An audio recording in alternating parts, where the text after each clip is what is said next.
As a young man, he and Joe Louis belonged to the same boxing club in Detroit. It was a time when no one dared dream of black champions.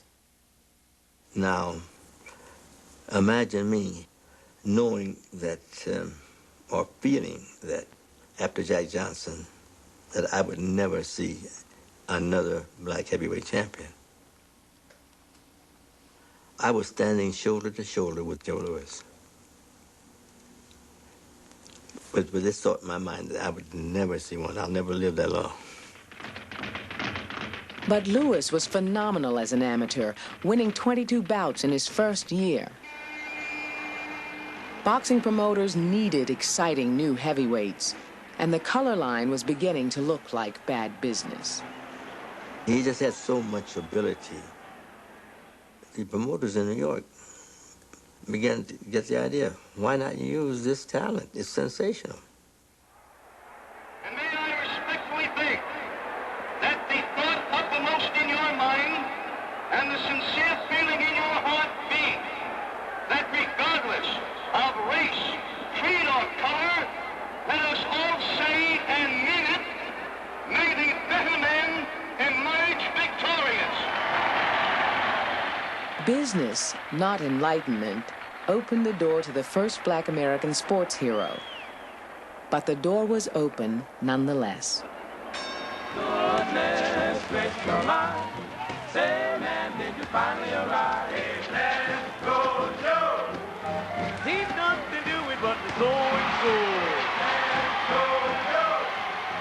Knock me something, 'cause I'm ready to go.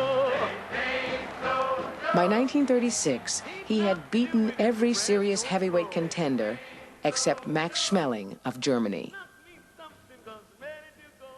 The camera's news flashes in the world of sports. At Napanoch, New York, in peaceful solitude, we find Herr Max Schmeling, recently arrived from Germany for his June appearance at the Yankee Stadium against the Brown bomber Joe Louis of Detroit. At Lafayetteville, New York, the Dark Destroyer does a bit of daydreaming. And whom could he be thinking of but Maxie, the one man who stands in the way of a heavyweight title bout with Jim Bradley. Protesters denounced Schmeling as a Nazi, while the Nazis criticized him for demeaning the white race by fighting a Negro.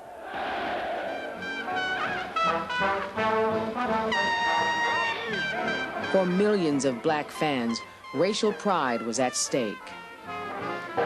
The hopes of a group of people rode on his shoulders.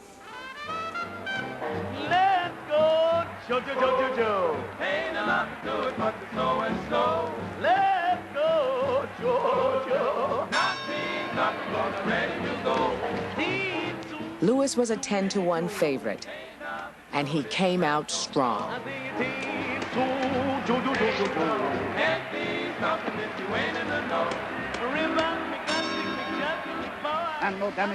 But in the fourth round, Schmeling attacked. Schmeling backing away cautiously, waiting for some opening that he wants. And Schmeling got over and high, and Louis is small. And made Louis rock his head. Schmeling has set Louis down. Over that 12 rounds that the fight lasted, Joe got hit with 60 right hands.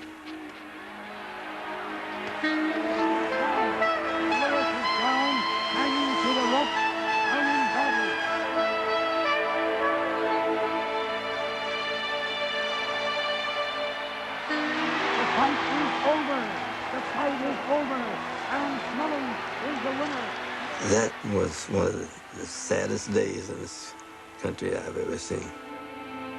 It was like a great president had died. The people just couldn't believe it. Just couldn't believe it.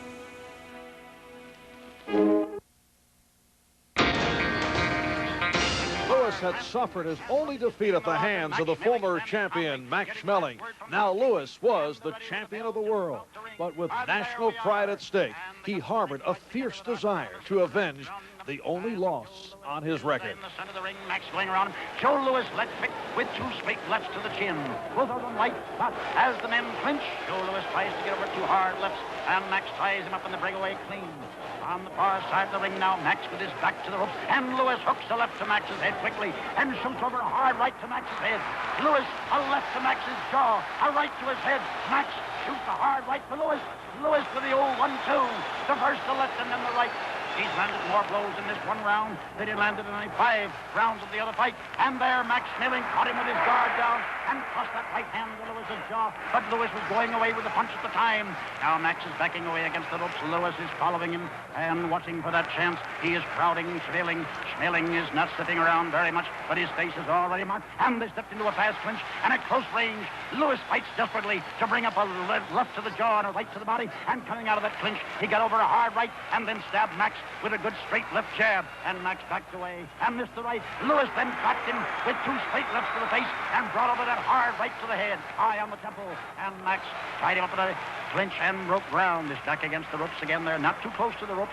Lewis out, and Lewis missed with a left swing, but in close, brought up a hard right overcut and a right to the jaw. And again, a right to the body, a left hook, a right to the head, a left to the head, a right. Schmeling is going down.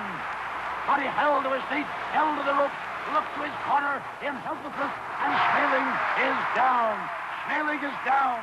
The count is 4.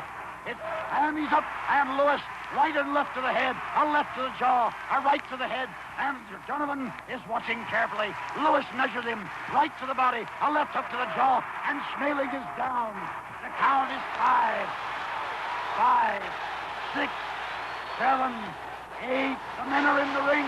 The fight is over on a technical knockout. Max Schmeling is beaten in 1 round. Now in this fight,